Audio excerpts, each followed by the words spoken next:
Bonjour, c'est Gypsy. Bienvenue dans cette nouvelle vidéo dans laquelle j'ai envie de vous parler de transdisciplinarité et d'interdisciplinarité.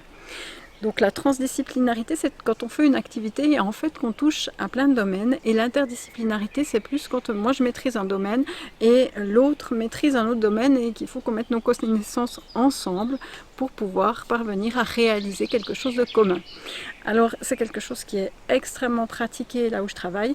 Et on voit par exemple, je vais vous donner quelques exemples de ce que font les enfants et de comment ils apprennent. Parce que la grande question c'est toujours, mais comment est-ce qu'ils arrivent à apprendre? Alors, par exemple, il y a un jeune là qui s'intéresse, enfin qui est inquiet aussi pour la situation de la forêt, les forêts qui sèchent, le bostryche entre autres.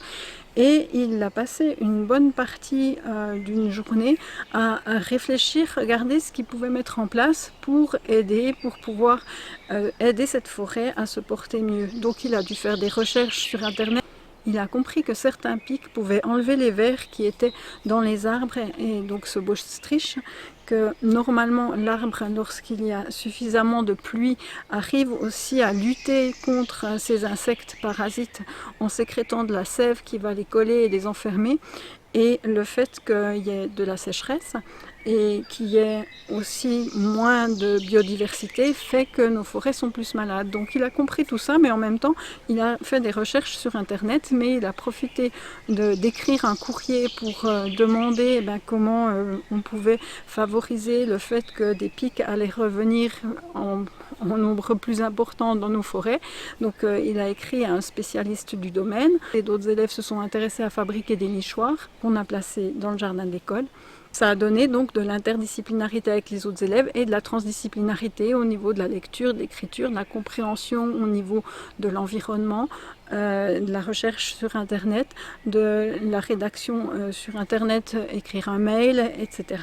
Donc on est vraiment dans traverser un certain nombre de disciplines. Dès qu'on est dans un projet, on va faire ça. Je prends un autre exemple. Là, de mes enfants qui sont aussi libres à la maison, qui ont été libres pendant longtemps par rapport à l'instruction en famille. Et j'en ai un qui se passionne pour les animaux, l'autre beaucoup moins, il est plus dans la technologie. Mais du coup, celui qui se passionne pour les animaux a mis en couveuse des œufs. Donc il a déjà dû chercher aussi comment ça se passait, comment est-ce qu'il fallait mirer les œufs, donc regarder à travers pour voir si la coquille était en ordre, pour voir l'embryon. Donc il a appris beaucoup de choses. Il s'est fait un petit carnet aussi pour noter, puisque le poids de l'œuf doit évoluer, la poche d'air aussi, en fonction d'un certain pourcentage. Donc il a travaillé autour de ses apprentissages mathématiques, autour de ses connaissances en sciences, de la recherche sur internet, de la compréhension de consignes et de différentes choses au niveau de l'environnement.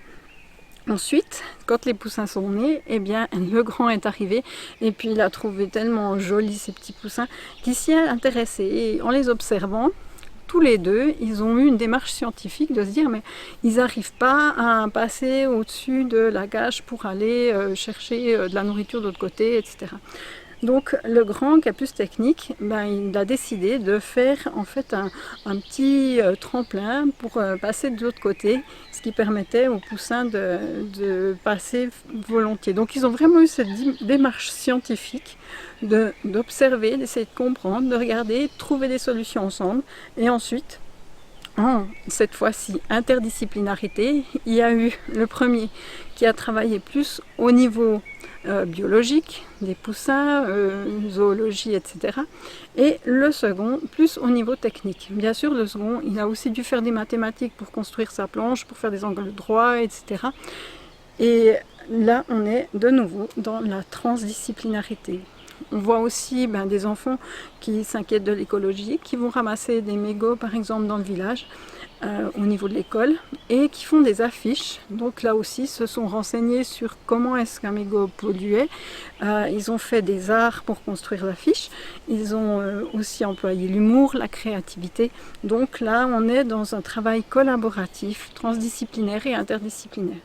Donc voilà par quels moyens en fait on réalise des apprentissages libres et autonomes. À bientôt.